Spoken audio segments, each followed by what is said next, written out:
Assalamualaikum warahmatullahi wabarakatuh.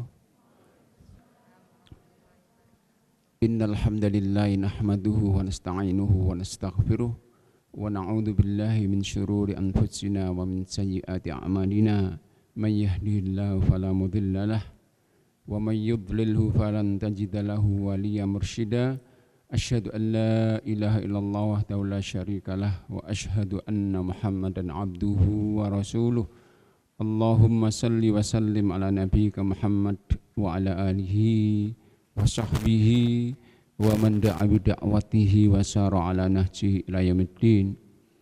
Amma ba'du fa yaqulu subhanahu wa ta'ala fi muhkami tanzilih ya ayyuhalladzina amanu taqullaha wa qulu qawlan sadida yuslih lakum a'malakum wa yaghfir lakum dzunubakum wa may yuti'illaha wa rasulahu faqad faza fawzan 'azima.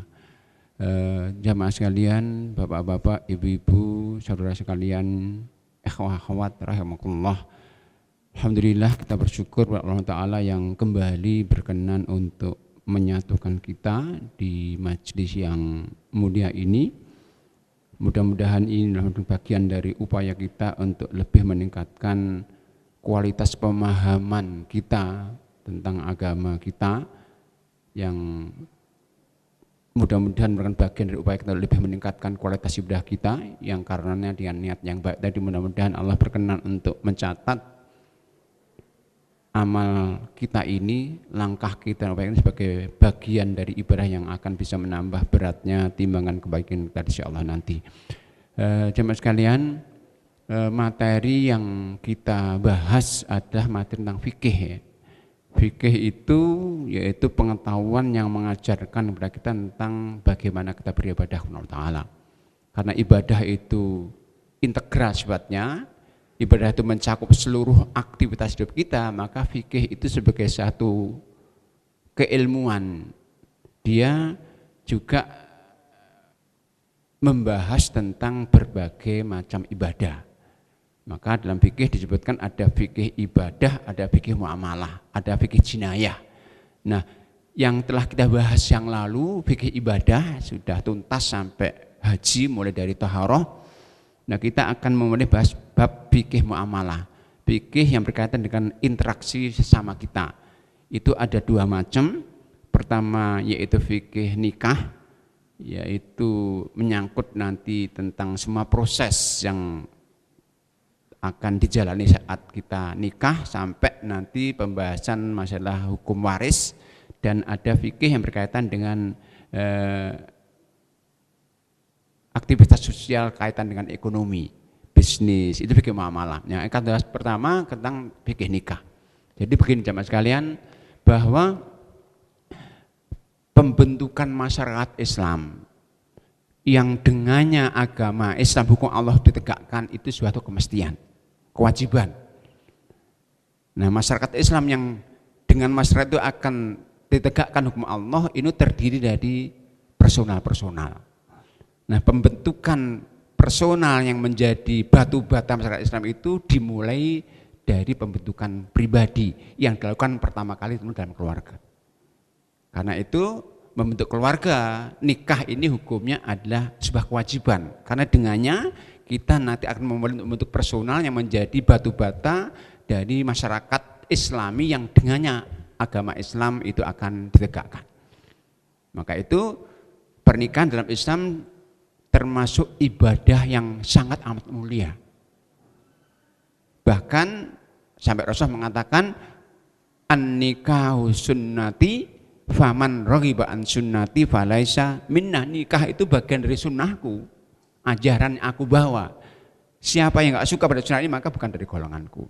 Nah, sebuah pernikahan akan menjadi sunnah bernilai ibadah tentunya bukan akad nikahnya saja, tapi semua proses yang kita lalui, mulai sebelum akad nikah, akad dan proses setelahnya harus sesuai sunnah, akan benar ibadah. Karena kalau kita akadnya itu sesuai sunnah, sebenarnya proses yang dilalui sebelumnya atau bahkan setelah itu enggak sesuai sunnah, maka tentunya nikah kita enggak bernilai ibadah. Oleh karena itu maka keilmuan kita tentang pernikahan itu suatu hal yang mutlak untuk ketahui agar nikah yang memberikan ibadah itu menjadi benar. Karena sebuah ibadah itu akan benar kalau sesuai dengan ilmunya. Maka belajar ilmu nikah itu suatu hal yang mutlak wajib hukumnya, karena hanya dengan ilmu itulah kita akan menjadikan pernikahan bernilai ibadah. Nah, karena nikah itu ya sama dengan sholat, sama dengan haji, dia ibadah yang terikat dengan aturan-aturan yang diatur dalam Quran dan Sunnah. Banyak orang yang nikah yang tidak lancar, akhirnya terjadi hal-hal yang tidak benar. Karena pernikahan itu suatu hal yang kadang-kadang dianggap remeh ilmuannya. Sehingga apa? Karena menganggap remeh, katakan nikah enggak ilmu, banyak kesalahan. Dalam pernikahan itu ada 3 hal contohnya. Yang ini serius itu muncul hukum, main-main pun muncul hukum. Rasulullah mengatakan salasun jidduhuna jiddun wa hazluna jiddun. Ada 3 perkara yang kalau dilakukan dengan serius itu juga akan munculkan hukum, kalau main-main pun hukum. 3 itu berkaitan dengan nikah semua. Pertama, nikah, talak, dan rujuk. Jadi nikah itu nggak boleh main-main. Maka kalau kita mungkin di kampung pernah menyaksikan anak-anak SD main-main nikah, itu jadi nikah bener itu. Misalnya anak-anak SD kelas 5 sama kelas 5-nya main nikah-nikahan, manten-mantenan. Kemudian bapaknya wanita mengatakan, saya nikahkan Anda dengan acara ini, saya terima, itu nikah sah. Kan nikah itu nggak harus balik dalam Islam. Aisyah nikah Rasul belum balik. Sama talak begitu, seorang suami istri lagi santai nonton TV, dik sama cerai, jatuh cerai itu, nggak boleh main. Nah, ini kalau ada ini, maka harus tahu ilmunya. Dan sementara nikah itu cerai itu yang bagian dari pernikahan itu main-main, termasuk yang emosi. Kadang-kadang usaha menceraikan istri emosi jatuh. Memang ada cerai nggak emosi. Semua cerai mesti emosi. Nggak ada orang lagi santai rukun, saya cerai ya kamu, ya nggak ada, mesti emosi. Maka cerai dengan emosi juga jatuh juga. Nah itu kenapa sebabnya, maka kita harus tahu ilmu nikah. Nah kita akan ada bahas, cuman makalahnya kita baca, makalahnya itu tentang pernikahan. Jadi pernikahan itu adalah sunnah para rasul. Itu sunnah yang sudah berlaku lama ini. Sejak Allah telah menurunkan rasul. Sebagaimana firman Allah dalam Al-Qur'an surat Ar-Ra'd itu, walaqad arsalna rusulan min qablika wa ja'alna lahum azwaja wa dzurriyyah. Dan sesungguhnya kami telah mengutus beberapa rasul sebelum kamu ya Muhammad, dan kami memberikan kepada mereka itu istri-istri dan keturunan. Ini sunnah sudah berlaku lama sejak Allah telah menetapkan jalan Rasul.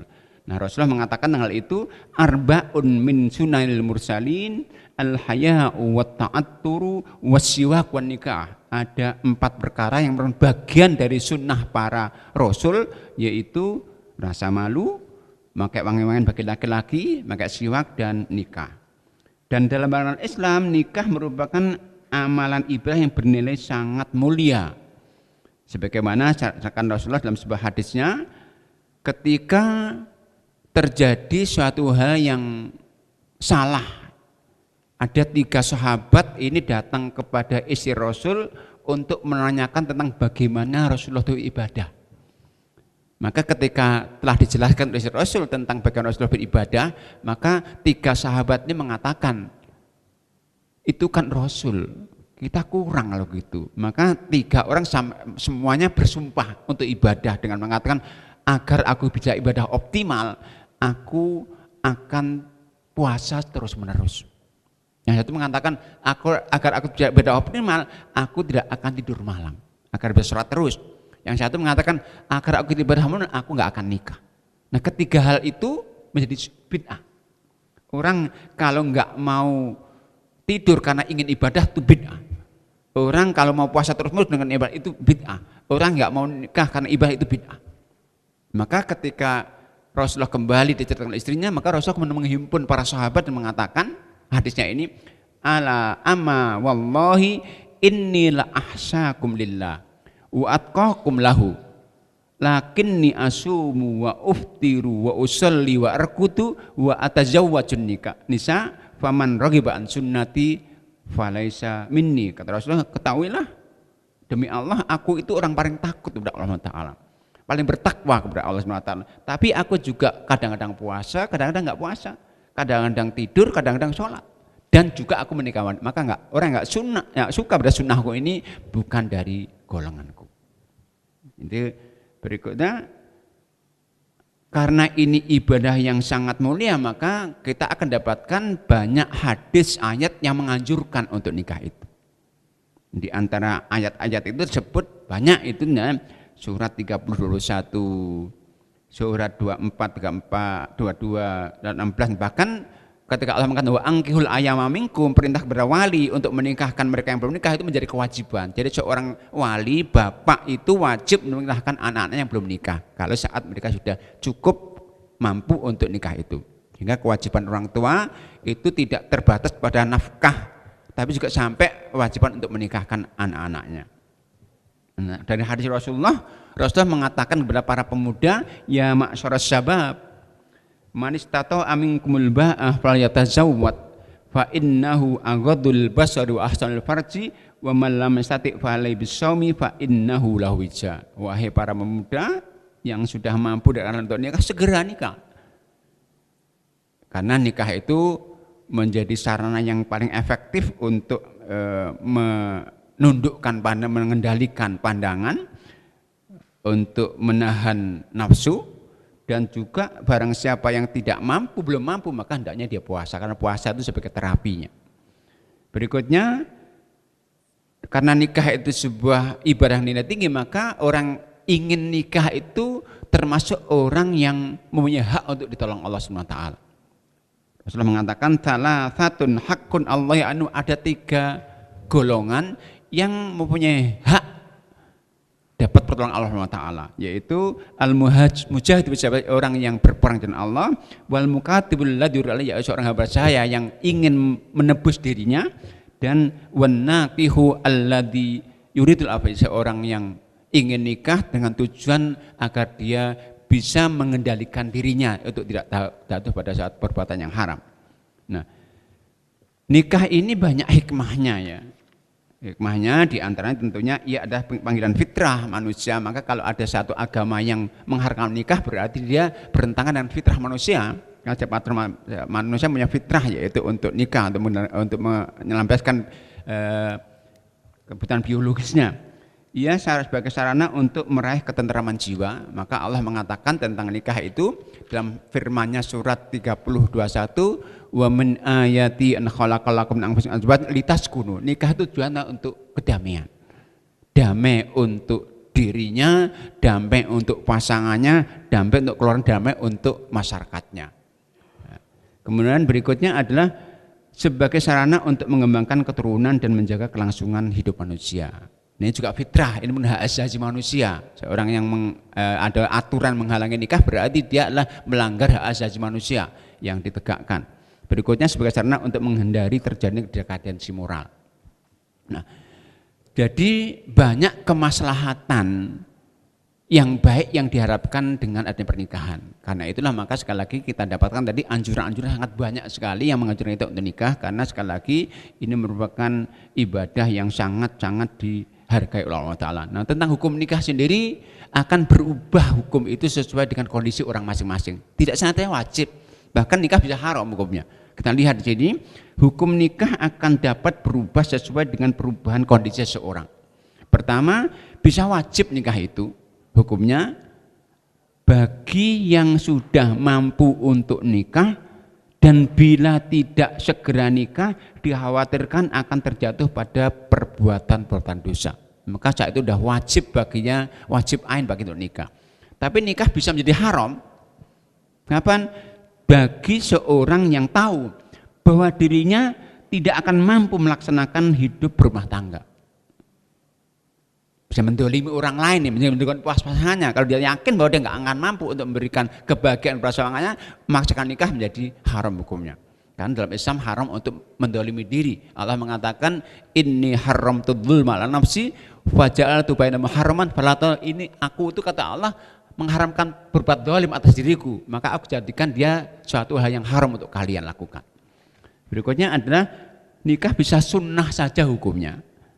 Kapan? Bagi orang yang sudah mampu untuk nikah dan mempunyai keinginan untuk itu, tetapi ia masih sanggup mengendalikan dirinya dari perbuatan dosa, sementara banyak aktivitas lain yang mungkin lebih berresiko untuk kepentingan masyarakat umum. Jadi dia sudah mampu, ingin, tapi ada hal-hal yang kemudian masih dibutuhkan tenaganya ke masyarakat umum. Sementara untuk itu dia masih mengelakkan. Banyak ulama kita, ulama besar yang nggak nikah itu banyak. Bukan karena nggak mau, tapi karena kebutuhan masyarakat membutuhkan. Contoh Imam Nawawi itu seorang imam besar, buat Imam Syafi'i banyak karyanya nggak nikah. Bukan karena nggak mau. Imam banyak, Ibnu Taimiyah itu seorang yang juga nggak nikah bukan karena nggak mau. Bahkan dia punya buku khusus membahas tentang nikah. Karena beliau itu sejak kecil sudah umur di atas 10 tahun sedikit sudah dia dibutuhkan masyarakat, memberikan fatwa di masjid. Umur 15 ke atas dia menjadi komandan perang melawan sehingga nggak sempat. Kemudian sering masuk penjara, keluar penjara. Bukan karena nggak mau, tapi karena memang kebutuhan yang membuat dia tidak nikah. Kemudian menikah bisa hukumnya mubah saja, yaitu bagi orang yang tidak ada halangan untuk nikah, namun dorongan untuk itu belum begitu mendesaknya. Nah ini sekali lagi tentang hukum nikah.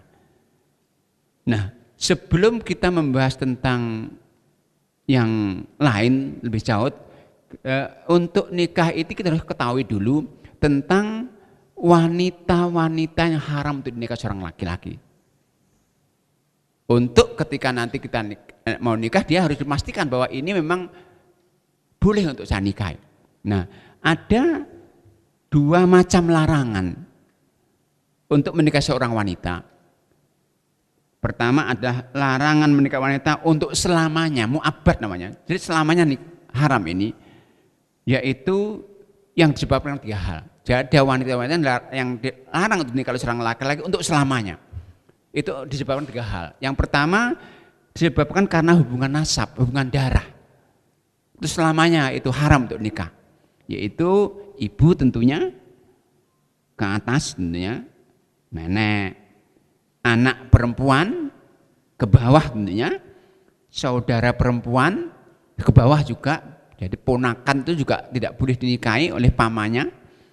Bibi dari pihak ayah namanya bahasa Arabnya amah, bibi dari pihak ibu namanya kholah, kemudian anak perempuan dari saudara laki-laki ya ponakan, anak perempuan dari saudara perempuan ponakan tidak boleh. Itu selamanya dinikahi, mahram semua mereka itu. Yang kedua, larangan karena ada hubungan perkawinan, musyawarah namanya, yaitu ibu dari istri, mertua. Jadi begini, ketika sebuah pernikahan itu sudah sah, diikat bahwa akad nikah, muncul hukum-hukum. Di antara hukum-hukum mahram namanya, hukum kemahraman. Itu ada 2, yaitu suami istri menjadi mahram, tapi kemahraman suami istri itu terikat dengan akad. Kalau akadnya rusak, mahramnya rusak. Jadi seorang suami istri itu kalau sudah diikat dengan akad, menjadi mahram dia. Tapi kemahraman ini akan tergantung pada akadnya itu. Kalau kemudian satu cerai rusak, maka akan bukan mahram. Tapi dengan mertua itu mahramnya abadi. Jadi seorang itu kan nikah, maka mertuanya itu mahram abadi. Maka sehingga kalau sudah cerai dengan suaminya, istrinya, maka masih tetap mahramnya itu mertua itu. Sehingga apa? Kewajiban menghormati mertua itu sama dengan kewajiban menghormati orang tua. Karena kemahramannya adalah abadi selamanya. Meskipun sudah cerai dengan istrinya, dengan suaminya. Ibu dari istri haram untuk dinikahi selamanya. Sama seorang bapak mertua nggak boleh nikahi mantan mantunya juga nggak boleh sama. Sebaliknya nih, anak perempuan dari istri yang sudah dikauli atau anak tiri. Jadi seorang laki-laki nikah dengan wanita sudah janda punya anak, maka anak tirinya itu nggak boleh nikahi kalau sudah dia berhubungan dengan istrinya. Berikutnya istri anak yang menantu atau istri cucu dan seterusnya, ini untuk selamanya juga. Artinya meskipun istri anak itu anaknya sudah menceraikan istrinya, jadi seorang bapak punya anak laki-laki nikah dengan wanita kemudian diceraikan, maka mantan mantunya itu juga haram untuk selamanya dinikahi. Kemudian istri dari ayah atau ibu tiri juga selamanya itu haram. Yang berikutnya adalah wanita yang haram dinikahi untuk selamanya disebabkan karena radha'ah, persusuan. Itu juga haram selamanya. Jadi seorang itu yang kalau disusui, ya anak saudara itu haram selamanya. Nah, namun begini, munculnya hukum persusuan itu dengan cara tiga. Caranya tiga. Pertama, anak itu menyusui kepada seorang ibu itu saat anak itu umurnya 2 tahun ke bawah. Kalau di atas 2 tahun ke bawah nggak bisa menjadi anak susuan lagi. 2 tahun ke bawah. Kedua syaratnya menyusu dari ibu itu minimal 5 kali. Kenyang semuanya. Bukan 5 kali hisapan. Pagi nyusu 1 kali kenyang, duha 1 kali kenyang, duhur, asar, maghrib, isya. Jadi 5 kali, itu minimal. Kemudian syarat yang ketiga menurut mayoritas ulama kita menyusu harus dengan menghisap dari puting ibunya, bukan dari gelas. Itu 3 syarat yang disepakati oleh jumhur ulama untuk menjadikan seorang menjadi anak susuan. Sehingga seorang itu kalau nggak punya anak, suami nggak punya anak, ingin mengasuh orang lain, anak orang lain, agar menjadi mahramnya, jadi maka mereka harus disusui ini, jadi anak susuan. Sebab apa? Kalau seorang suami istri nggak punya anak, ngasuh orang lain, nanti kalau dewasa, kalau bukan mahramnya dia menjadi haram satu rumah. Sehingga kalau ingin suami istri nggak punya anak, ingin agar dia punya anak susuan, ya harus nyusui anak orang lain, kalau yang diasuh itu. Dalam Islam adopsi tidak ada. Nah, ketika seorang jadi anak susuan, maka dia akan menjadi mahramnya, yang karena dia haram untuk dinikahi oleh saudaranya semuanya. Jadi haramnya nikah dengan wanita susuan itu sama dengan haramnya nikah karena nasab, persis. Jadi kemahraman saudara persusuan itu sama dengan mahram nasab. Yang beda 2 saja. Yaitu apa? Enggak boleh jadi wali bapak susuannya dan enggak boleh saling mewarisi. Tentang kemahramannya sama. Jadi jika apa? Seorang wanita yang menyusui haram, berarti ibu susuan enggak boleh nikah oleh seorang laki-laki. Nabi Muhammad itu disusui oleh Halimah Sa'diyah, itu menjadi ibu susunya, selamanya haram dinikahi. Kemudian ibu dari wanita yang menyusui, neneknya juga sama. Jadi kalau saya menyusu pada seorang ibu susuan kita, maka nenek susuan itu, ibunya ibu susuan itu menjadi haram juga. Sama dengan nasab. Kemudian ibu dari suami dari wanita yang menyusui sama. Saudara wanita dari wanita yang menyusui, jadi saudara menjadi saudara susuan berarti sama dengan nasab persis. Saudara wanita dari suami wanita yang menyusui, anak dan cucu wanita dari wanita yang menyusui, saudara wanita baik saudara kandung, seayah atau seibu. Jadi sekalian kemahraman karena persusuan itu sama dengan kemahraman karena nasab persis, kecuali bedanya 2, enggak saling mewarisi dan bawa susuannya enggak boleh menjadi wali nikahnya, itu saja. Untuk selamanya. Yang berikutnya adalah ada wanita yang haram dinikahi tapi untuk sementara saja karena kondisi tertentu.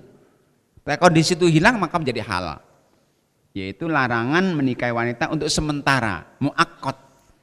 Yaitu larangan untuk menikahi wanita-wanita yang masih dalam kondisi tertentu atau keadaan tertentu, maka apabila kondisi tersebut hilang, hilanglah larangan itu sehingga wanita tersebut menjadi halal untuk dinikahi. Mereka itu siapa yang dilarang dengan untuk sementara? Itu pertama, menggabungkan untuk menikahi 2 wanita yang bersaudara. Jadi seorang laki-laki itu kan boleh nikah 4 sekaligus. Tapi enggak boleh dalam satu saat menikahi wanita dengan adiknya, kakaknya, enggak boleh. Kecuali istrinya sudah diceraikan atau meninggal. Misalnya seorang suami menikahi seorang wanita, kemudian istrinya meninggal, maka boleh menikah kakaknya, adiknya boleh. Atau diceraikan, boleh menikah kakaknya. Tapi sekaligus menggabungkan itu enggak boleh. Berikutnya menggabungkan untuk menikah seorang wanita dan bibinya, sama dengan bibinya, dengan ponakannya. Jadi orang laki-laki yang menikah seorang wanita kemudian nikah lagi dengan ponakannya enggak boleh, kecuali istrinya yang pertama sudah meninggal atau diceraikan, maka boleh menikahi ponakannya atau bibinya. Berikutnya menikahi lebih dari 4 wanita, nggak boleh. Pada saat para sahabat Rasulullah itu masuk Islam dahulu, di awal-awal Islam di Mekah, itu sahabat itu tidak semuanya bujang, banyak yang sudah nikah. Ada yang istrinya 9, 8, 7. Maka ketika masuk Islam, Rasulullah kan yang lebih 4 ceraikan semuanya. Karena maksimal 4 saja. Nah, pernikahan yang dilakukan saat kafir itu nggak disuruh ngulang. Nggak disuruh ngulang. Karena sama orang Kristen misalnya, nikah dengan cara Kristen, masuk Islam, maka mereka nggak perlu mengulang nikahnya. Nggak perlu mengulang nikahnya. Karena sudah dianggap sah dengan agama mereka dahulu. Nah, berikutnya adalah poin D, menikahi seorang wanita musyrik. Jadi seorang wanita musyrik, orang kafir itu nggak boleh nikahi wanita ini. Berikutnya wanita yang bersuami. Dalam Islam nggak ada poliandri, yang poligami yang ada. Berikutnya wanita yang masih dalam masa iddah. Jadi seorang suami itu ketika menceraikan istrinya, cerai pertama dan kedua, itu wanita itu ada masa iddah. Masa iddahnya 3 kali suci semenjak ucapan cerai jatuh. Nah, dalam masa iddah itu 3 kali suci itu wanita itu masih hak suaminya. Akad nikahnya belum rusak. Sehingga kalau kemudian saat masa iddah itu suami itu meninggal, masih punya hak waris ini. Maka masa iddah itu masih hak suaminya, maka nggak boleh dinikahi oleh orang lain. Tetapi kalau masa iddah selesai, bebas wanita itu. Karena masa iddah, maka kalau suaminya ingin rujuk harus ada akad ulang, bangun nikah namanya. Kalau dia sudah akad nikah selesai, masa iddah selesai, maka ada orang lain ngelamarnya, maka boleh menerimanya. Karena sudah bebas berarti kalau sudah masa iddah selesai. Berikutnya wanita yang ia talak 3 kali. Jadi seorang suami itu talak itu adalah hak mutlak suaminya. Seorang wanita nggak bisa mentalak, seorang istri nggak bisa mentalak suaminya. Jadi talak itu hak suami. Istri nggak bisa mentalak suaminya, meskipun 1000 kali pun nggak. Saat cerai kan kamu nggak berlaku. Tapi punya hak untuk minta cerai namanya. Kalau seorang istri minta cerai maka suami wajib menceraikannya. Nah, ketika seorang suami mentalak istri 3 kali, saya talak, kemudian tahun depan talak lagi 2 kali, tahun depan talak lagi berarti 3 kali. Udah talak 3 itu haram untuk dinikahi. Kecuali wanita itu yang mantan istrinya nikah lagi laki-laki lain. Udah dinikmati oleh suaminya, diceraikan tanpa rekayasa, dinikahi boleh. Sehingga apa? Nikah ulang setelah talak itu hampir mustahil terjadi. Kenapa? Dia nikmat dengan suaminya yang baru tentunya. Ya, sementara merekayasa itu mantan istri saya nikahi loh ya nanti. Tapi ceraikan asal itu nggak boleh. Merekayasa nggak boleh, haram hukumnya. Muhalil namanya. Nah, itu beberapa tipologi ya wanita yang haram dinikahi, tapi untuk sementara saja. Musyrik masuk Islam boleh. Nah, maka tapi kalau seorang laki-laki muslim nikah dengan wanita yang musyrik atau kafir, nikah nggak sah. Nah, tapi kalau kemudian dia tahu, ternyata nggak sah, harus diulang nikah, masuk Islam, ulang nikah. Jadi ketika seorang musyrik dinikahi, wanita musyrik kafir dinikahi oleh seorang laki muslim, kemudian wanita itu masuk Islam setelah dinikahi, maka harus nikah ulangnya. Karena akad nikah pertama itu nggak sah dalam keadaan wanita itu masih keadaan musyrik. Dia diulang nikah lagi, baru kemudian menjadikan nikahan menjadi sah karenanya. Nah, berikutnya adalah pernikahan yang terlarang. Pertama adalah nikah mut'ah. Nikah mut'ah sama dengan nikah kontrak. Ini ajaran yang menjadi ajarannya kelompok Syiah. Itu masih sangat ada. Nikah mut'ah itu nanti sama dengan 2, nikah untuk sementara saja. Itu haram untuk selamanya. Memang pernah dahulu, pertama kali saat perang pertama Rasulullah menghalalkan, tapi kemudian diharamkan selamanya. Hadisnya sahih, dikatakan ya ayuhan nas inni kuntu azintu lakum bil istimta'i minal nisa wa innallaha qad harramaha ila yaumil qiyamah. Kata Rasulullah, wahai sekalian manusia, dahulu kalau aku pernah memang menghalalkan nikah mut'ah saat perang itu, awal-awal tali. Tapi Allah sekarang telah mengarahkan untuk selamanya sampai hari kiamat nanti. Sehingga nikah Mekah sudah tidak boleh untuk selamanya. Berikutnya nikah dengan niat untuk mentalaknya. Ya sama nekat kontrak tadi. Tugas di suatu daerah nikah sama 2 tahun, nanti ada cerai lagi, enggak boleh. Nikah kontrak sama dengan zina hukumnya. Kemudian nikah tahlil. Tadi tahlil. Jadi seorang yang sudah menceraikan istri 3 kali karena masih cinta pada mantan istrinya, mengatakan temannya, tolong itu nikahi wanita itu ya, tapi ceraikan setelah itu. Nah, tahlil. Itu kedua-duanya diharamkan, kedua-duanya dilaknat Allah SWT. Allah mengatakan la'anallahul muhallil wal muhallal. Allah itu melaknat, mengutuk yang menikah dan yang menyuruhnya untuk menikah ulang. Kemudian nikah dengan mantan istri yang talak 3 sama tadi. Kemudian nikah sigor nikah barter. Yaitu nikah dengan syarat enggak pakai ya, nikahi kamu ya, tapi syaratnya enggak pakai mahar lah. Enggak boleh. Enggak boleh. Jadi akad nikah enggak disebut mahar itu sah. Jadi mahar itu bukan rukun nikah. Mahar itu adalah kewajiban yang muncul dengan akad nikah. Mahar itu bukan rukun nikah dia. Tetapi meskipun bukan rukun nikah, seorang nggak boleh sama menikahi tanpa mahar, itu nggak boleh. Tapi akad nikah yang tidak sebutkan mahar, misalnya seorang bapak dari wanita mengatakan kepada laki-laki yang ada saksi 2 orang muslim, saya nikahkan Anda dengan anak saya ini, kemudian nggak sebut maharnya, itu sah. Sah. Tapi setelah nikah maka wanita itu berhak untuk menuntut mahar kepada suaminya. Jadi hutang. Jadi, maka karena mahar itu bukan rukun nikah, maka mahar itu boleh dihutang, boleh dibayar kemudian. Tapi nikah dengan syarat nggak pakai mahar itu nggak sah. Berikutnya nikah yang juga diharamkan adalah nikahnya seorang yang sedang berihram. Dia orang yang ihram, baik untuk umroh, untuk haji juga haram untuk menikah. Kemudian nikahnya seorang dalam masa iddah, tadi sudah disebutkan. Baik iddah itu ditinggal mati suami atau diceraikan istri. Beda masa iddahnya. Kalau ditinggal mati suami itu masa iddah wanita itu 4 bulan 10 hari. Jadi selama 4 bulan 10 hari ditinggal mati suami, wanita itu enggak boleh untuk nikah. Untuk kalau diceraikan 3 kali suci saja, 3 kali haid, 3 kali suci saja, kurang lebih 3 bulan lah. Kalau cerai. Berikutnya adalah nikahnya seorang muslim dengan orang kafir. Itu haram hukumnya. Kalau wanitanya, istrinya itu masuk Islam maka harus nikah ulang. Kalau nikah seorang muslimah dengan non muslim. Jadi kalau seorang laki-laki muslim itu boleh nikah dengan non muslim tapi yang ahlul kitab, Yahudi, Nasrani. Allah sebutkan dalam surat yang ke-5 ayat 5. Tetapi para ulama mengatakan syaratnya itu ketika di negara Islam saja.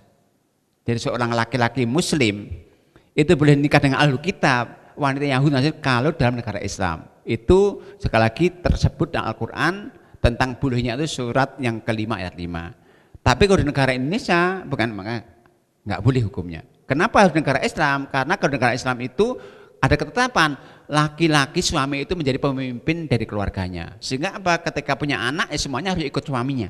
Tapi kalau negara Indonesia nanti bisa bagi-bagi nanti. Ada punya 4, yang separuh ikut saya, yang separuh ikut kamu, gitu. Maka nggak boleh.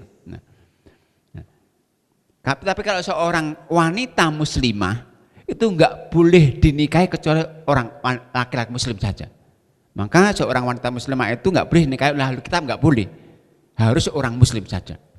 Itu beberapa hal berkaitan dengan wanita-wanita yang haram dan pernikahan yang diharamkan dalam Islam. Nah, kita lanjutkan tahapan-tahapan dalam menikah. Yang pertama, tentunya ketika seorang itu tentunya punya hasrat nikah harus ada usaha optimal, mempersiapkan diri secara materi dan juga secara moral. Berikutnya memilih calon. Nah, dalam Islam, dalam nikah itu enggak boleh berspekulasi. Dipastikan calonnya itu ada yang baik agama dan akhlaknya. Jadi enggak boleh ketika dia melihat seorang calon wanita atau calon laki-laki, calon suami, oh saya mau nikah dengan itu, menarik bagi saya. Oh, dia belum berjilbab loh, gampang nanti kalau sudah sana, nggak boleh, namanya berspekulasi. Karena apa? Iman itu, hidayah itu hak berkata Allah.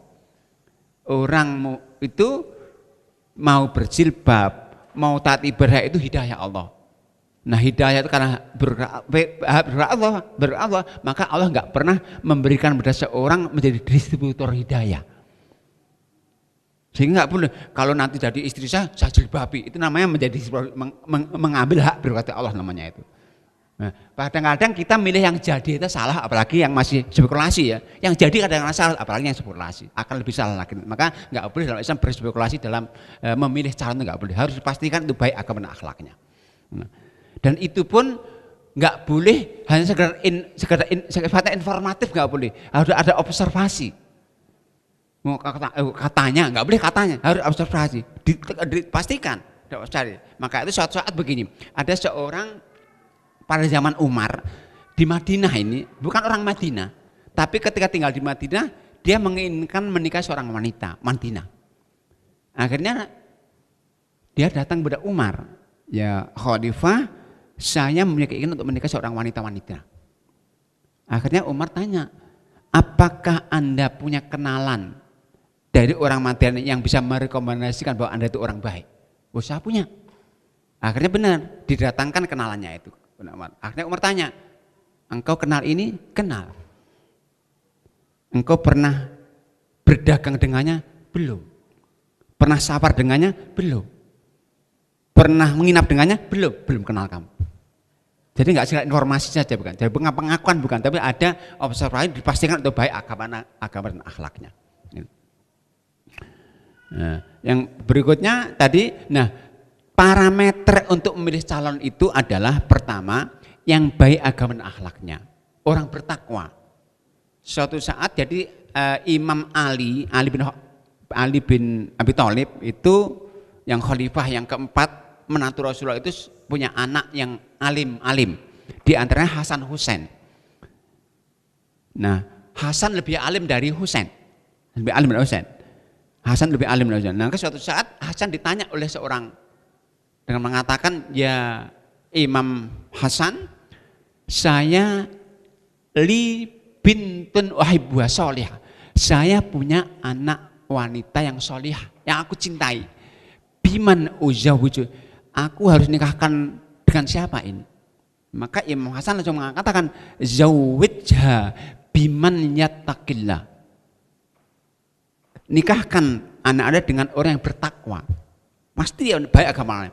Kata Hasan, fa in ahabbaha akramaha wa illam yuhibba lam yubdil. Karena laki-laki itu kalau bertakwa, kalau dia mencintai istrinya mesti akan dimuliakan istrinya itu.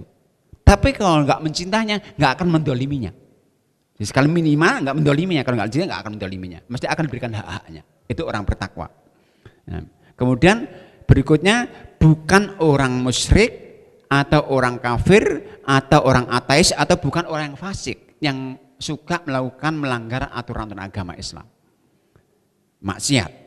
Kemudian yang menyenangkan dan berpotensi banyak anak. Jadi Rasul mengatakan tajawwaju al-wadud al-walud fa inni mukatsirun bikumul umam, ya. Nikahilah wanita yang menarik. Yang menarik itu relatif, ya. Kecantikan itu relatif tentunya. Tapi Rasul al-walud yang populer banyak anak. Gimana lihatnya? Lihat saudaranya sebelumnya. Apakah saudaranya punya anak banyak, keluarga besar? Itu karena aku akan berbangga dengan banyak umatku nanti di hari kiamat nanti. Maka dalam Islam itu pembatasan anak itu nggak boleh. Maka kalau program KB itu hanya diberlakukan di negara Muslim berkembang saja. Dan kafir nggak berlaku KB itu. Nggak berlaku di negara Muslim untuk populasi Islam agar berkurang saja. Nggak ada negara kafir. Bahkan kalau di Jepang itu kalau orang punya anak banyak, satu anak dijamin semua oleh negaranya. Di Perancis kasih hadiah besarnya anak. Kalau di Indonesia harus 2 cukup, udah cukup. Nah, maka hukum KB itu apa? Tergantung mengartikannya. Kalau KB itu diartikan dengan bahasa Jawa sunah, yaitu dikabehno. Sunah itu. Nah, itu. Tapi KB diartikan itu adalah membatasi anak nggak boleh. Tapi kalau mengatur kelahiran boleh. Mengatur kelahiran. Jadi KB itu kalau diartikan mengatur kelahiran nggak batasi itu boleh. 2 tahun sekali, 3 tahun sekali boleh. Itu dilakukan oleh para sahabat itu. Berikutnya tidak mengedepankan ukuran ukuran duniawi.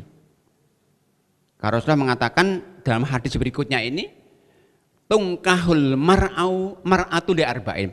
Wanita itu biasanya dinikahi karena 4 alasan. 5 liha karena hartanya, wali hasabiyah karena nasabnya, wali jamalnya karena kecantikannya, wali diniha dan karena agamanya. Kalau 4-4-nya ada, luar biasa. Ya cantik, ya kaya, yang lain itu bahkan.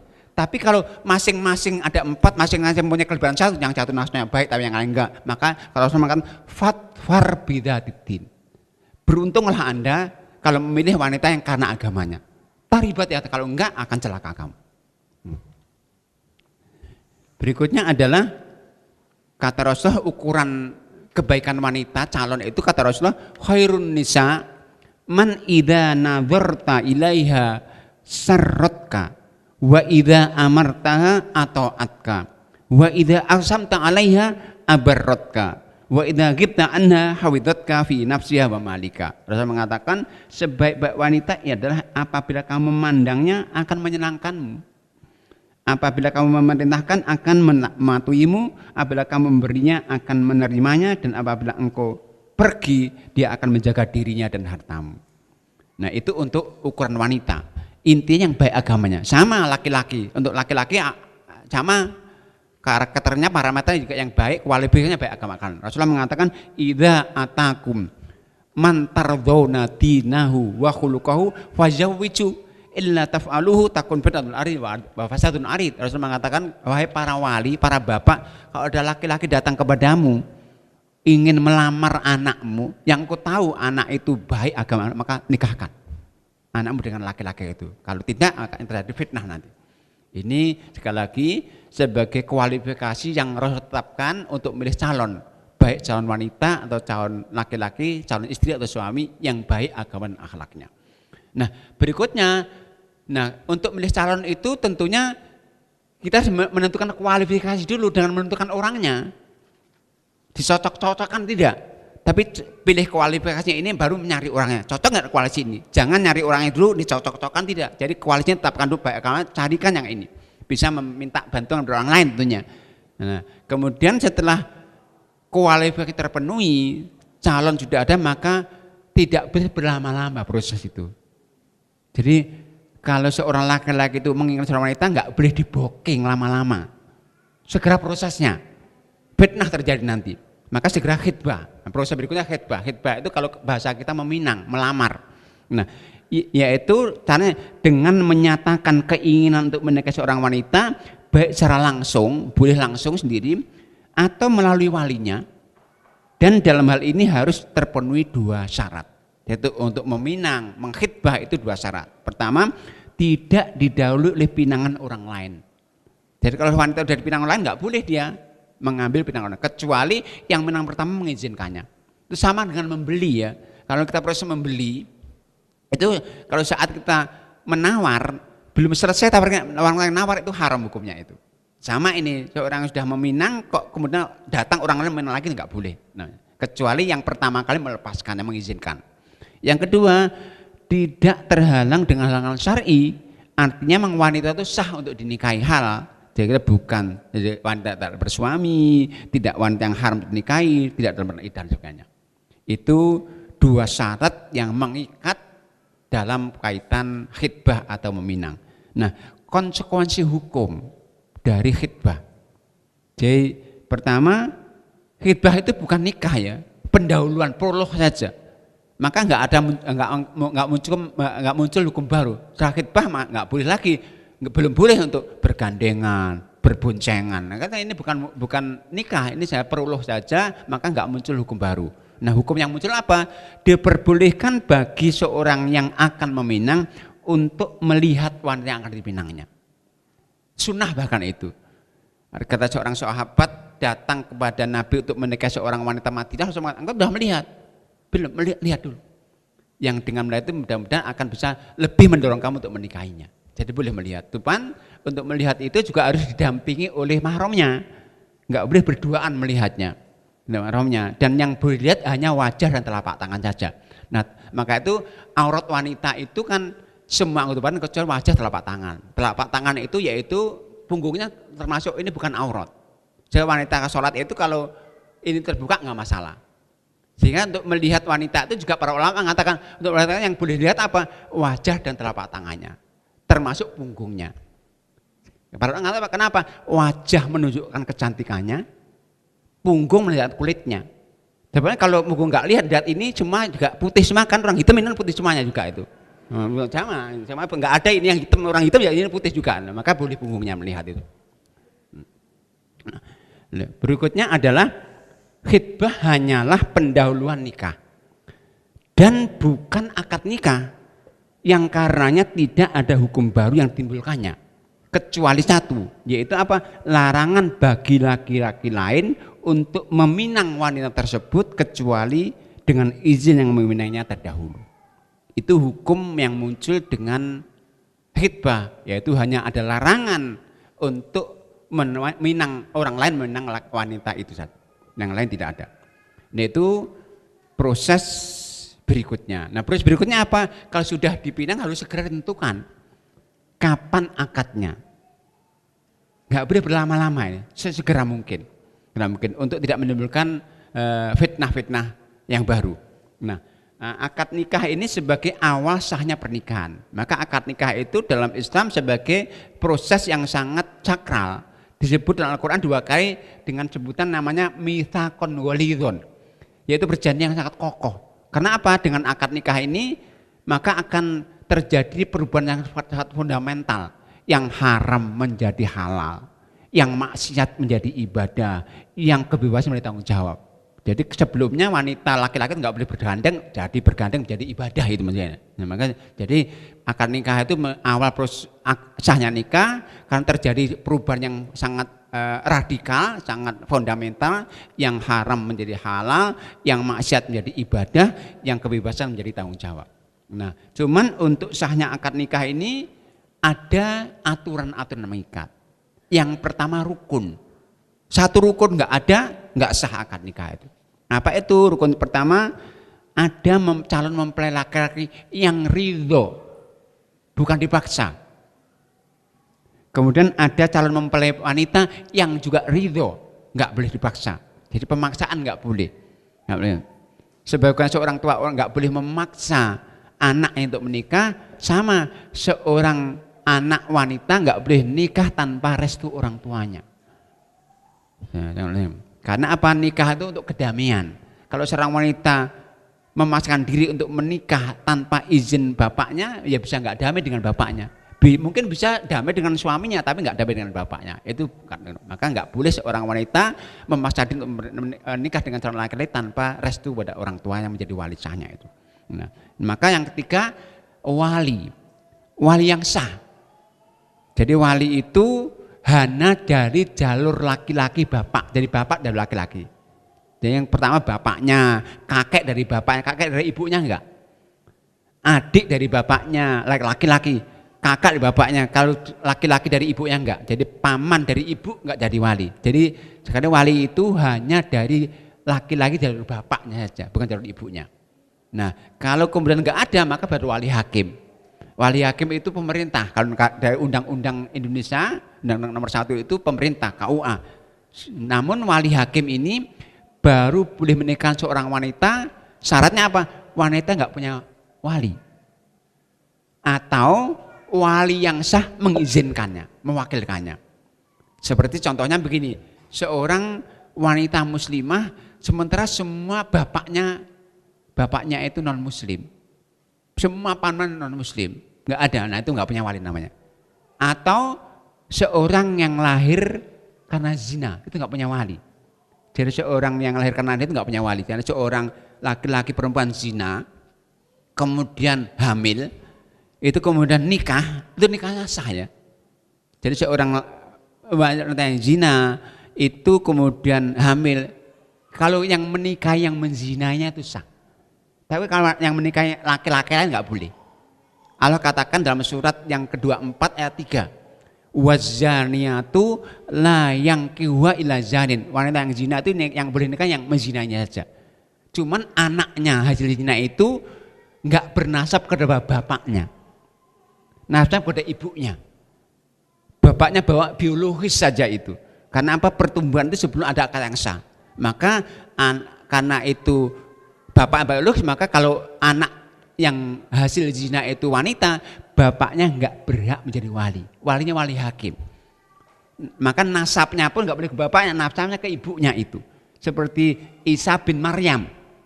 Itu nggak sama, orang nggak punya bapak. Nah, walinya wali hakim, sehingga bapaknya nggak mewarisi, nggak menjadi walinya, dan nggak boleh menjadi binnya, bin bapaknya, binnya bin ibunya nanti itu. Itu anak zina. Jadi yang dosa bukan anaknya, yang dosa adalah bapaknya. Anaknya anak yang tentunya fitrah. Nah, itu kemudian rukun yang berikutnya ada 2 orang saksi laki-laki. Jadi kalau dalam perdagangan itu saksi wanita boleh loh. Tapi untuk pernikahan syaratnya harus saksi itu laki-laki muslim semuanya. Nggak boleh dipaksa ini. Nah, saksi ini nggak harus dari keluarga, siapa saja. Yang penting orang laki-laki muslim. Yang kemudian berikutnya adalah ada sigoh, ada ijab kabul. Saya nikahkan Anda, saya terima nikahnya.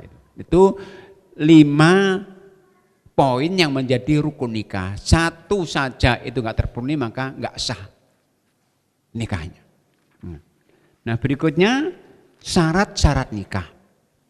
Nah, syarat nikah itu kaitannya dengan rukun, penjelasan rukun-rukun tadi. Pertama, syarat calon suami.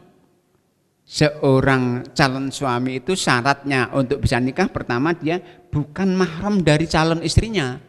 Karena mahramnya haram tadi, baik untuk selamanya atau sebentar. Berikutnya tidak terpaksa, nggak boleh dipaksa. Kemudian jelas orangnya. Jelas orangnya maksudnya begini. Jadi contohnya ada seorang yang kembar. Namanya satu Ahmad atau Muhammad, harus jelas yang mana nih, Ahmad atau Muhammad ini harus jelas. Nggak boleh saya milih yang itu saja, nggak boleh udah ketahuan, nggak boleh. Jadi harus jelas orangnya. Berikutnya adalah tidak sedang dalam ihram. Karena laki-laki ihram juga nggak boleh nikah saat ihram itu. Sama calon istri syaratnya sama, yaitu tidak ada halangan syar'i untuk nikahi calon suaminya. Kemudian atas kemauan sendiri nggak boleh dipaksa. Kemudian jelas orangnya juga, Fatimah atau Khadijah harus jelas itu. Saya nikahkan Anda anak saya Khadijah, saya terima yang Fatimah, nggak boleh. Jelas, tidak sedang ihram sama. Nah, itu tentang syarat calon istri. Nah, kemudian syarat wali. Nah, kita lihat mayoritas ulama ahli sunnah maksudnya ini berpendapat bahwa wali yang berhak untuk menikahkan seorang wanita adalah asobah, kerabat laki-laki ayah, dengan urutan sebagai berikut. Jadi wali itu ada jauh, ada dekat ya. Wali jauh itu nggak boleh nikahkan kalau wali dekatnya masih ada. Seorang kakek nggak boleh nikahkan cucunya kecuali bapaknya sudah, bapak Allah itu nggak mengizinkan atau sudah nggak ada. Jadi wali dekat dulu baru semakin jauh semakin. Wali yang paling dekat itu adalah ayah. Itu paling dekat dan paling berhak untuk menikahkan anaknya, seorang wanita. Kemudian kakeknya, kakek dari ayah maksudnya, bukan kakek dari ibu nggak boleh menjadi walinya. Kemudian, nah untuk anak laki-laki ke bawah ini diperbedakan. Jadi anak itu bolehkah menjadi wali ibunya itu diperbedakan. Tapi mayoritas bolehkan. Imam Syafi'i nggak boleh. Ini ada perbedaan. Tapi mayoritas membolehkan. Jadi anak itu boleh menikahkan ibunya, wali dari ibunya. Berikutnya adalah saudara laki-laki. Itu jelas boleh itu. Jadi saudara laki-laki itu boleh menikahkan saudaranya. Jadi walinya. Kemudian paman itu pun dari jalur bapak, yaitu kakak bapaknya atau adik-adik bapaknya. Dari ibunya tidak boleh meskipun laki-laki. Kemudian baru wali hakim. Wali hakim sekali lagi dalam negara kita bukan ustadz, tapi diwakili oleh pemerintah KUA dalam ini. Dan sekali lagi wali hakim baru boleh menikahkan seorang wanita, syaratnya wanita itu enggak punya wali atau walinya mengizinkannya. Jadi boleh ya wali mengizinkan itu boleh, mewakilkan boleh. Misalnya saya punya anak perempuan, saya wakilkan kepada orang lain itu boleh, kalau saya mengizinkan boleh. Sama seorang suami itu, seorang calon suami itu boleh mewakilkan nikah. Jadi sekali lagi ada seorang laki-laki ingin menikah wanita, maka laki-laki saat akal nikah boleh mewakilkan.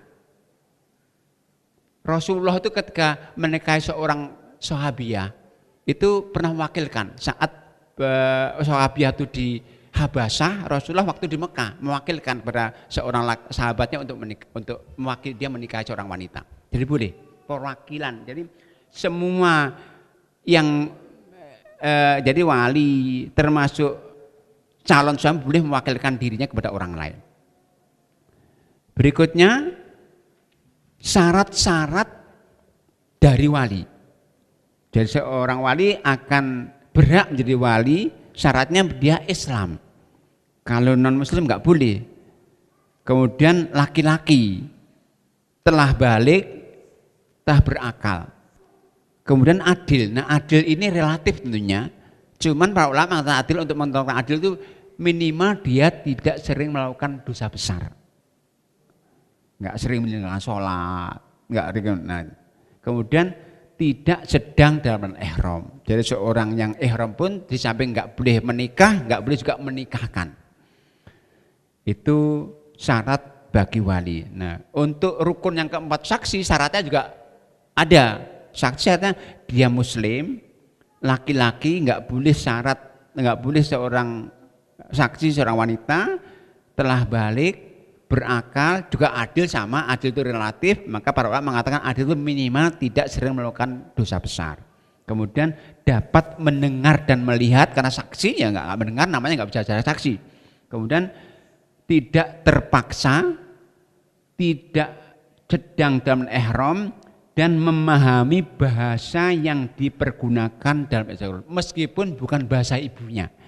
Jadi saksi itu harus paham bahasa yang dipakai meskipun bukan bahasa ibu. Misalnya seorang di Indonesia pakai bahasa Arab, paling tidak saksi itu tahu maksud dari apa yang diucapkan oleh wali dan mempelai itu.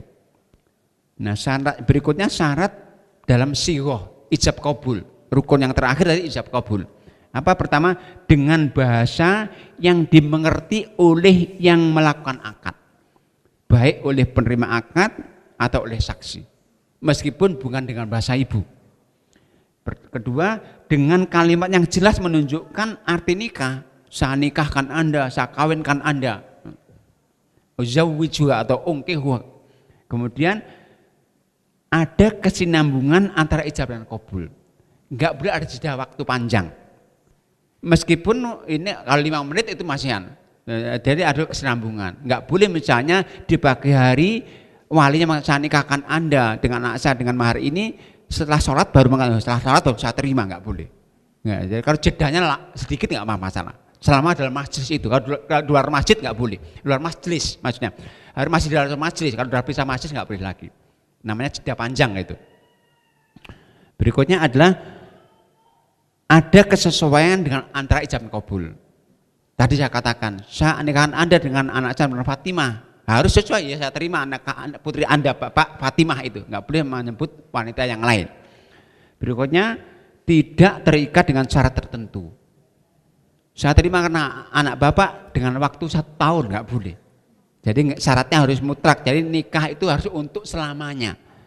Niatnya, tahu terjadi suatu saat cerai nggak masalah, tapi niat pertama harus untuk selamanya. Kalau niatnya untuk sementara, 1 tahun, 2 tahun, 5 tahun, maka itu nikahnya menjadi nikah yang nggak sah.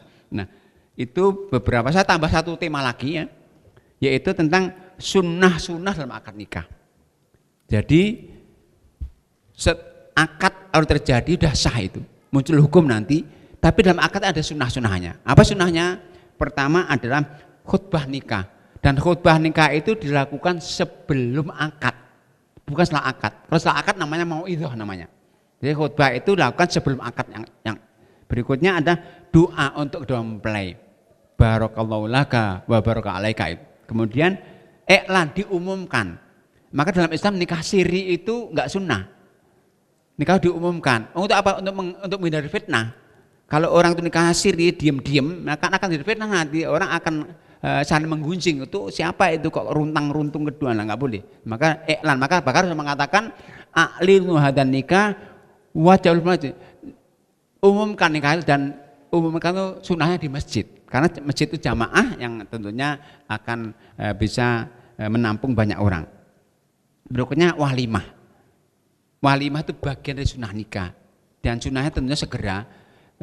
Rasulullah mengatakan aulim walau bisat. Cuman saya perlu saya jelaskan, walimah itu sebagai sunnah dalam akad nikah tetap harus bernilai syar'i. Apa itu?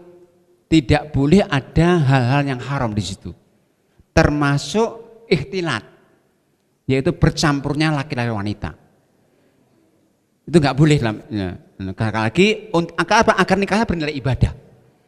Yang kedua, walimah itu artinya apa? Resepsi, yaitu makan-makan. Dari yang mempunyai hajat syukur kepada Allah, dengan Allah berkenan untuk mengadakan pernikahan anaknya dengan memberikan makan untuk siapa yang diundang. Oleh karena ini sifatnya adalah syukuran, maka nggak boleh dijual. Artinya apa? Nikah itu nggak boleh menyediakan kota infak. Walimah nggak boleh, itu haram hukumnya. Berarti menjual sodakoh, ini kan walimah ini sodakoh itu. Maka rata-rata kita dapatkan di walimah kita itu rata-rata mengikuti acaranya yang dilakukan oleh negara barat, yaitu disiapkan kota infak, sehingga orang yang mati memasukkan infak itu kan sama menjual sodakoh itu, syukuran kok menjual. Nah, maka karena kebiasaan dilakukan itu dengan buruk yang nggak boleh. Akhirnya apa? Sering orang kalau walimah itu hitungannya untung rugi. Ya. Paling berapa sih prasmanan 50.000 besar nih, orang masukkan kota infak paling enggak $100 nanti untung nanti, sehingga apa? Hutang dulu nanti, untung nanti apa? Nanti nah, maka nggak boleh. Jadi sekali lagi walimah nggak boleh menyiapkan kota infak, itu nggak boleh, itu haram hukumnya. Nah, kalau orang beli hadiah silahkan hadiah, tapi untuk menyiapkan itu kesamaan minta-minta begini kan. Jadi orang walimah, jadi menyiapkan kota infak di walimah itu sama dengan meminta, cuman dia malu saja, nggak ngatung, dia menyiapkan kota infak saja. Padahal Allah Rasulullah mengatakan man sa'ala wa indahu ma yakfi jaa yaumal qiyamati katusan. Orang itu kalau meminta sementara dia sudah bisa makan minum, maka datang hari kiamat dengan mencakar-cakar wajahnya. Nah, itu berarti itu cuma minta. Maka dalam Islam meminta itu hukumnya haram kecuali orang nggak bisa makan minum saja. Nah, itu barangkali sedikit dari apa yang bisa kita jelaskan dalam kaitan fikih nikah ini. Kalau ada yang ingin menambahkan, bertanya, waktu dan saya berikan pada jamaah sekalian. Silakan. Dipersilakan bila ada yang bertanya, mungkin dari Ibu.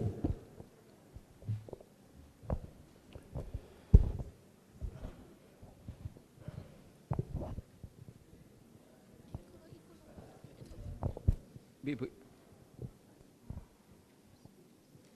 Assalamualaikum. Silakan. Assalamualaikum warahmatullahi wabarakatuh. Waalaikumsalam warahmatullahi wabarakatuh.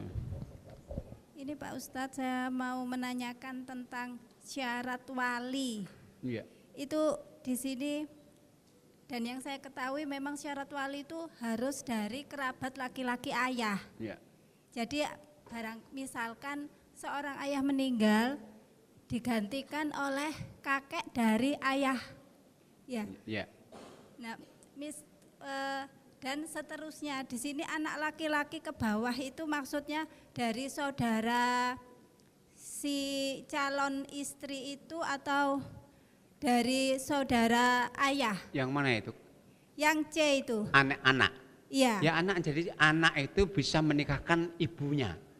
Misalnya seorang ibu sudah nggak punya suami, tapi punya anak laki-laki. Oh, nah, ibu itu mau nikah lagi, maka anak bisa menurut sebagian ulama kita. Tapi ini perbedaan ini untuk anak ini.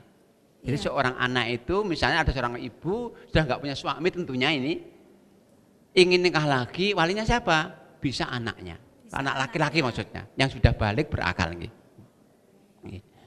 Kalau saudara laki-laki ke bawah itu? Saudara laki-laki bawah contohnya yaitu misalnya ibu punya saudara laki-laki, ya, saudara kandung itu, anak mereka ponakan boleh jadi wali. Jadi berarti dari pihak wanita bisa ya? Oh iya boleh, kan dari saudara kan berarti kan memang dari wanita. Saudara itu saudaranya calon itu. Seorang wanita ingin nikah, jadi seorang wanita ingin nikah Bu, ya, ingin nikah punya saudara laki-laki. Oh iya. Nah saudara laki-laki itu boleh menjadi wali dia, termasuk anak dia. Jadi berarti keponakannya laki-laki menjadi walinya boleh. Setelah itu, misalkan dari situ tidak ada, apakah kembali ke kerabat ayah? Oh iya, jadi paman itu jadi wali. Paman, misalnya bapak ya, ayah itu punya kakak laki-laki, adik laki-laki, paman itu bisa jadi wali. Iya. Sebentar Pak Ustadz, misalkan kalau dilihat dari keimanan, ketakwaannya, misalkan dari kerabat ayah itu kurang sempurna lah, kelihatan agak lebih baik dari istri gitu. Apa tidak ada kemungkinan untuk diperbolehkan yang menikahkan dari kakeknya, dari ibunya atau bagaimana gitu? Jadi sekali lagi Ibu, jadi kerabat yang bisa menjadi wali itu hanya laki-laki jalur bapak saja dengan urutan ini tadi. Jadi tentang ketakwaan itu memang sangat relatif gitu. Yang penting syaratnya dia adil, tidak sering melakukan perbuatan dosa besar. Itu berhak. Nah kalau dari kerabat ibu sama sekali nggak boleh. Meskipun laki-laki, jadi kerabat ibu itu nggak boleh jadi wali dari seorang wanita. Meskipun itu laki-laki, bapaknya ibu, saudara kakaknya ibu itu nggak boleh. Yang boleh hanya jalur bapak saja. Iya. Baik, ada yang lain mungkin? Assalamualaikum warahmatullahi wabarakatuh. Mohon maaf Ustadz, saya mau menanyakan soal yang penjelasan paling akhir tadi, yakni problematika masyarakat saat ini. Tadi kan disampaikan bahwasanya ketika orang mengadakan waliman, menyediakan kotakan itu hukumnya haram. Nah, sudah bukan menjadi rahasia masyarakat kita, hampir semuanya itu ada seperti itu. Nah, untuk menyikapi hal tersebut, kira-kira menurut panjenengan bagaimana Ustadz? Ya. Terima kasih. Assalamualaikum warahmatullahi wabarakatuh. Yang pertama, sekali kita harus memberikan pembelajaran masyarakat. Pembelajaran masyarakat itu diantaranya pertama, kalau kita mengadakan walimah, kalau kita tahu kita jangan memberikan contoh, dilepaskan dari itu semuanya. Jadi yang kedua, perlu ada penyuluhan terus-menerus masyarakat. Jadi jangan yang diajar masyarakat masalah sholat, zakat, haji ini perlu. Ini kan sama-sama ibadahnya. Yang selama ini kan kalau kajian itu kan kajian sholat, zakat, gitu, akidah. Tapi sangat jarang kita dapatkan tentang bagaimana cara walimah yang islami. Padahal ini ibadah juga. Maka penyuluhan harus juga dilakukan secara intensif sehingga masyarakat punya pemahaman tentang hal ini, sebagian paham juga tentang bagaimana sholat. Karena sama ibadahnya. Yang ketiga, saat kita diundang, kemudian kita juga mendapatkan kata hadir ada kota itu, lebih baik kita sebetulnya kalau bisa kita berikan hadiah. Kalau hadiah itu boleh, kan hadiah orang kaya boleh. Misalnya datang sebelumnya, sebelum ada walimah kita datang memberikan hadiah dulu. Apa bentuk uang juga boleh, bentuk kado juga boleh. Sebab nanti kalau kita masukkan orang juga dicontoh itu Ustadz juga ngasih buktinya kok. Karena buktinya contoh itu. Nah kita mendatangi sebelumnya, setelahnya nggak masalah. Sebab sekali lagi walimah itu ada makannya nilai sodakoh. Sodakoh nggak boleh dijual. Yang pertama, yang kedua meminta-minta itu bagi orang yang nggak bisa makan, bisa makan malam, dia nggak bisa makan minum. Maka nggak boleh. Maka sekali lagi tadi caranya lakukan kita pembelajaran dengan cara memberikan contoh, kemudian memberikan penyuluhan terus-menerus, kemudian kita tadi kalau kita diundang, kalau bisa kita datang sebelumnya memberikan hadiah, walimah datang ya tenang makan saja gitu loh. Itu. Oke.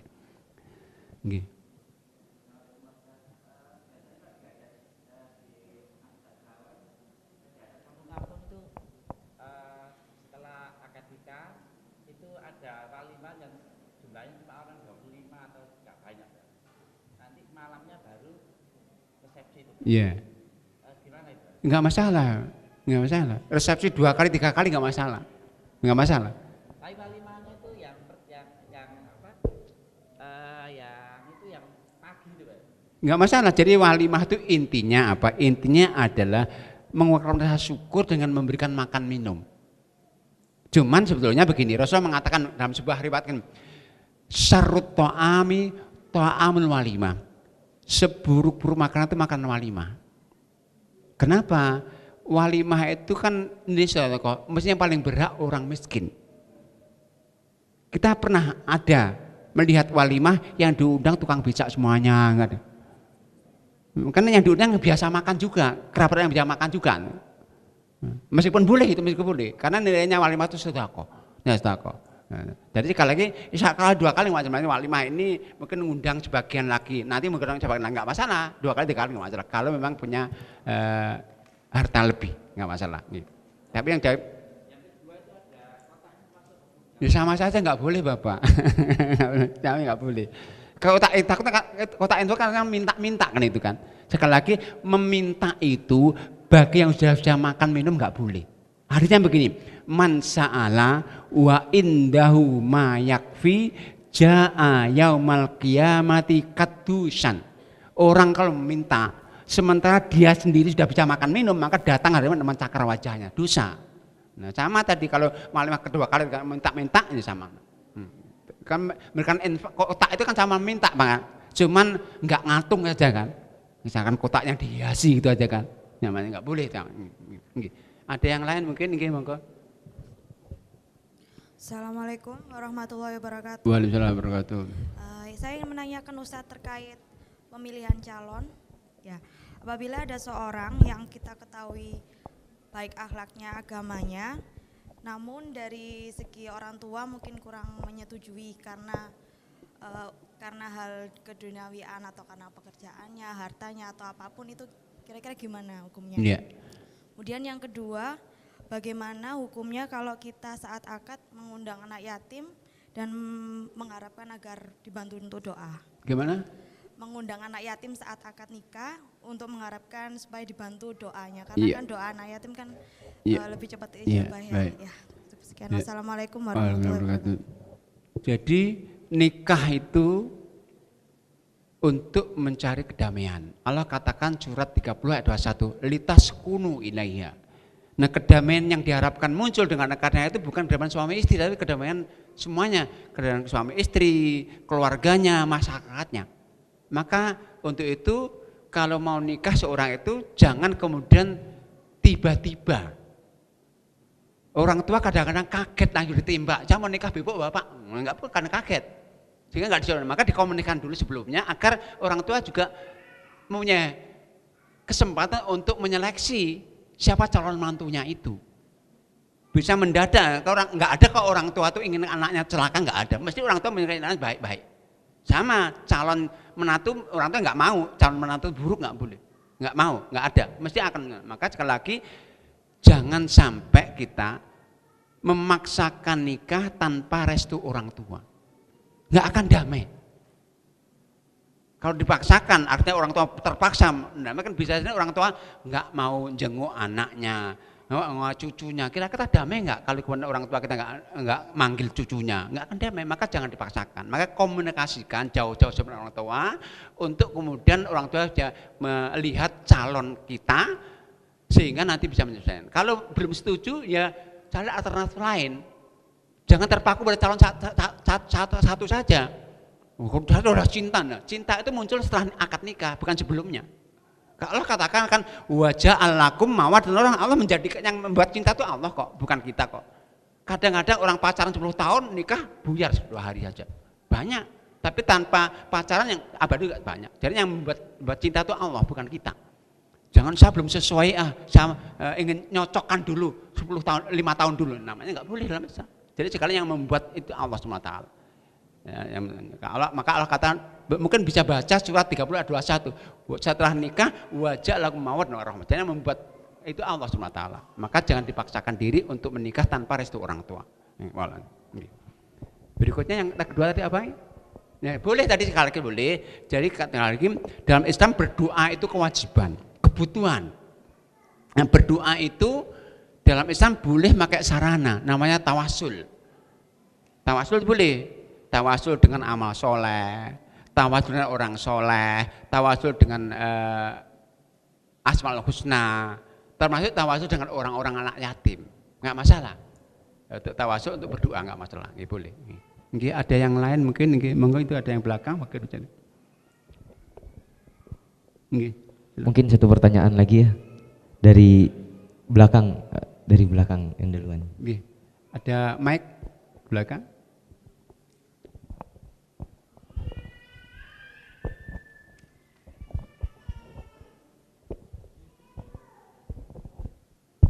Assalamualaikum Ustadz. Ini Waalaikumsalam. tadi kan disampaikan bahwasanya kalau kita mengadakan walimahan tidak boleh ada kotaan itu tadi ya. Tapi gini, kalau kita yang seperti di sini itu sudah paham. Lalu bagaimana dengan teman atau saudara kita yang belum tahu ilmunya, sedangkan kita diundang di walimahan dan di situ ada kotaknya. Apakah kita wajib memasukkan amplop ke situ atau kita tidak datang seperti itu? Ustaz? Terima kasih. Yang pertama tadi saya sampaikan, kalau kita diundang, kalau kita tahu persis bahwa nanti yang undang akan menyiapkan kotak infak, lebih baik kalau kita sebelumnya datang, memberikan hadiah. Jadi bukan karena dia minta, kan memberikan hadiah. Memberikan hadiah itu pada orang kaya boleh. Kalau sama karena tahadau, tahabu, saling memberi hadiah akan menunjukkan rasa kasih sayang. Memberikan hadiah saja. Itu yang pertama. Yang kedua, kalau kita baru boleh masukkan kotak kalau terpaksa nggak bisa menghindar. Akan jadi fitnah. Kalau kita menghindari fitnah nggak masalah, misalnya akan diolok loh, yang udah kamu ngasih kok itu nggak masukkan sendiri misalnya. Tapi jangan ngasih amplop kosong. jadi itu sekali lagi itu kalau terpaksa saja. Karena ini sekali lagi orang meminta dalam Islam nggak boleh, meminta dalam Islam itu sekali lagi sangat tabu sekali. Sebenarnya di kita sering jadi profesi. Minta itu, bahkan orang kaya jadi profesi itu kan, nggak boleh. Maka sekali lagi sebisa mungkin kita memberikan hadiah itu boleh.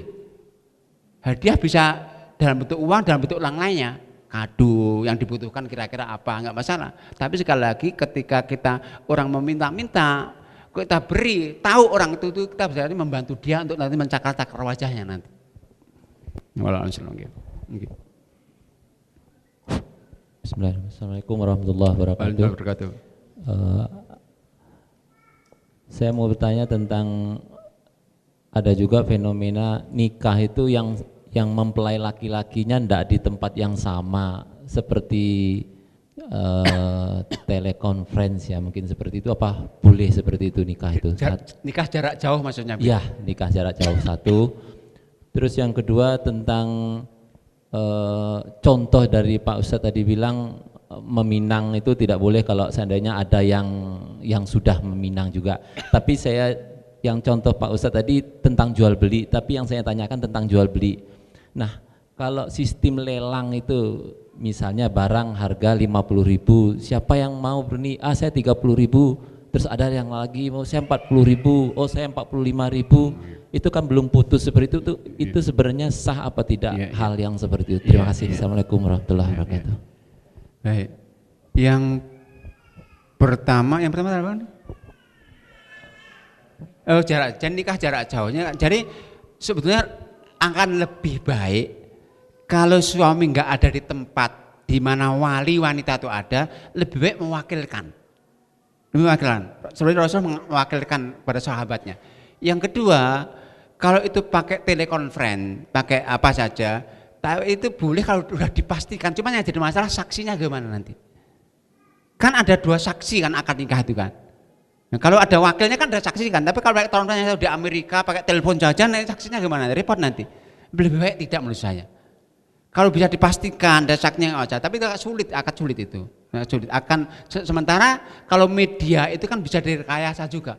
Bisa jadi suaranya dia, tapi orang lain yang kan bisa begitu juga nanti. Saya sekali lagi akan sulit kalau memang itu, lebih baik diwakilkan, lebih mudahkan itu. Karena itu adalah contohnya langsung dari Rasulullah SAW. Yang kedua, lelang itu kalau terbuka boleh, kalau tertutup nggak boleh, dan nggak boleh ada rekayasa. Sering lelang itu ada rekayasa. Rekayasa yaitu orang-orang yang dekat yang punya hak nanti untuk nanti nggak apa, kalau terbuka boleh lelang itu. Zaman Rasul tidak ada kak lelang itu. Ya nggak apa-apa. Mungkin ada yang lain mungkin? Gimana?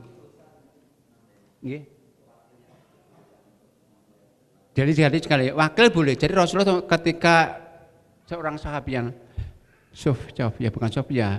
Ummu Habibah, Ummu Habibah itu ketika saat hijrah Habasyah ikut. Dia berarti sudah janda, suaminya sudah meninggal. Tapi Rasulullah menginginkan menikahnya, maka Rasulullah mewakilkan kepada seorang sahabat untuk menikah. Tetap kalau walinya tetap wali yang sah dari. Tapi wali itu tidak boleh mewakilkan. Misalnya saya seorang bapak punya anak wanita, saya boleh mewakilkan bapak, tolong dari wali saya, boleh. Jadi wali perwakilan boleh, wali mewakilkan orang lain boleh, calon suami mewakilkan orang lain tidak boleh. Saya berikan contoh begini, yang mungkin ini untuk menghindari fitnah ya. Jadi seorang itu kalau zina punya hamil, dinikahi sah kan, cuman anak zina itu kan nggak punya wali, walinya wali hakim. Tapi kadang-kadang kalau nanti ada bapak biologisnya itu datang nggak jadi wali, masyarakat akan tanya-tanya nanti. Jadi banyak kasihan anaknya itu kan diselamatkan, ditutup. Ini kan aib harus ditutup. Maka lebih baik bapak biologisnya sebelum proses akad nikah datang kepada KUA. Bapak tolong perwaliannya diwalikan ke saya. Untuk apa? Agar masyarakat itu enggak langsung itu anak zina kan begitu. Kan bisa begitu. Jadi, karena ini zina itu yang dosa bukan anaknya, yang dosa orang tuanya. Maka aib anak itu harus ditutup. Sebenarnya anak itu enggak punya aib, yang ada, maka ditutup. Dengan tadi bapak biologis datang kepada hakim, kepada KUA, tolong bapak perwalian diwakilkan kepada saya untuk menghindari fitnah di masyarakat. Dan boleh itu mewakilkan. Ada yang lain mungkin? Mungkin monggo. Waalaikumsalam.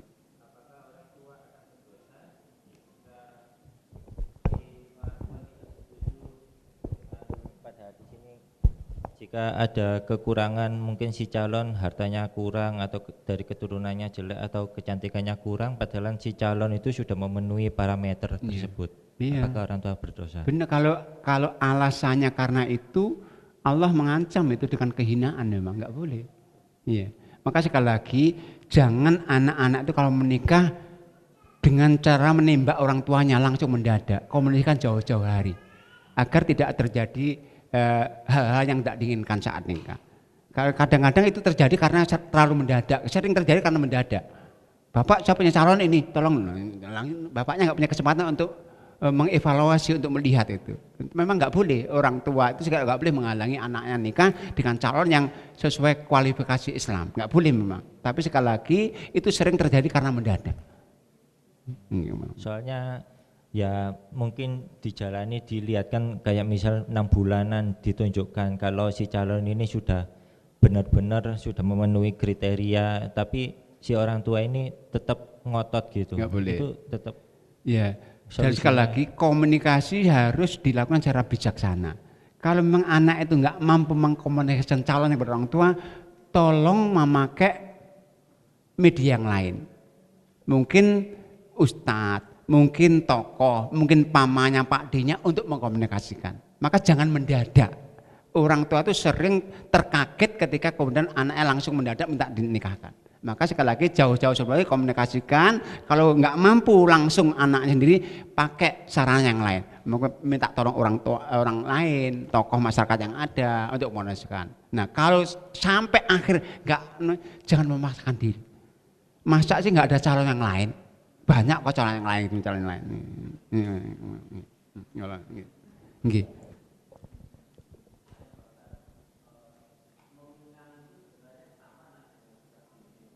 Dengan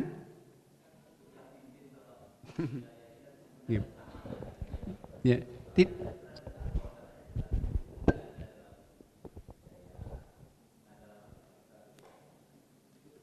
jadi tukar cincin dalam Islam nggak ada, Bapak. Apalagi tukar cincin emas laki-laki nggak boleh pakai emas lagi nanti. Dan yang ada khitbah tuh kalau bahasa kita apa ya? Ngelamar ya. Nah, ngelamar. Khitbah Minang. Nah itu Minang. Jadi kalau tukar cincin beda. Tukar cincin itu adat barat itu.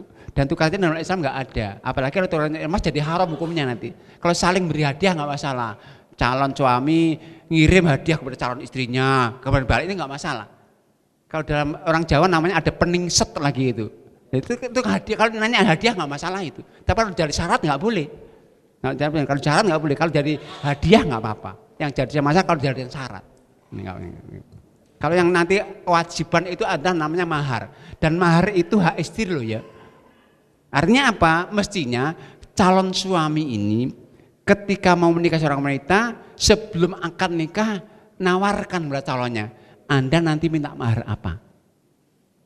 Nah kalau calon istri minta mahar mahal, boleh ditawar.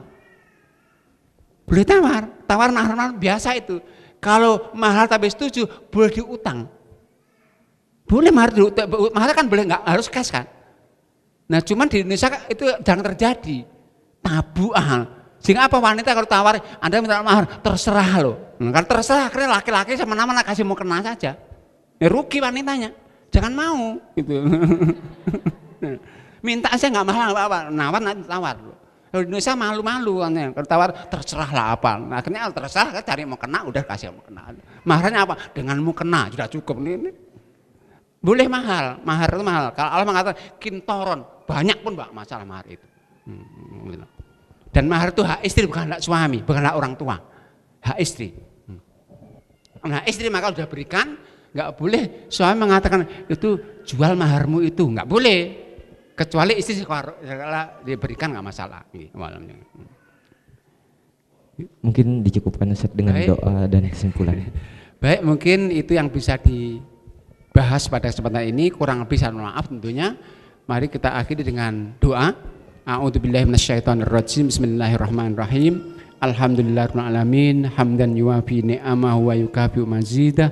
Ya Rabbana lakal hamdu kama yanbaghi li jalali wajhika wa 'azimi sultanik. Allahumma salli wa sallim ala nabiyyika Muhammad wa ala alihi wa sahbihi wa sallim tasliman katsira. Rabbana ighfir lana dzunubana wa israfana fi amrina wa tsabbit aqdamana wansurna 'alal qaumil kafirin. Rabbana ighfir lana wa li ikhwanina alladziina sabaquna bil iman wa la taj'al fi qulubina ghillan lil ladzina amanu rabbana innaka ra'ufur rahim. Allahumma qsim lana min khasyatika ma tahulu bihi bainana wa baina ma'siyatik wa min ta'atika ma tuballighuna bihi jannatak wa minal yaqini ma tuhawwini bihi alaina masa'ibad dunya wa matti'na bi asma'ina wa absarina wa quwwatina ma ahyaitana waj'alhu waritha minna waj'al tha'rana ala man zalamana wansurna ala man adana wa la taj'al musibatana fi dinina wa la taj'alid dunya akbar hammina wa la mablagha ilmina wa la tusallit alaina man la yarhamuna. Rabbana hab lana min azwajina wa dhurriyyatina qurrata a'yun waj'alnal muttaqina imama. Rabbana atina fid dunya hasanah wa fil akhirati hasanah wa qina adzabannar wa subhana rabbika rabbil izzati amma yasifun wa salamun alal mursalin walhamdulillahirabbil alamin. Mudah-mudahan ada manfaatnya dan kurang lebih saya mohon maaf. Billahi taufiq hidayah. Assalamualaikum warahmatullahi wabarakatuh.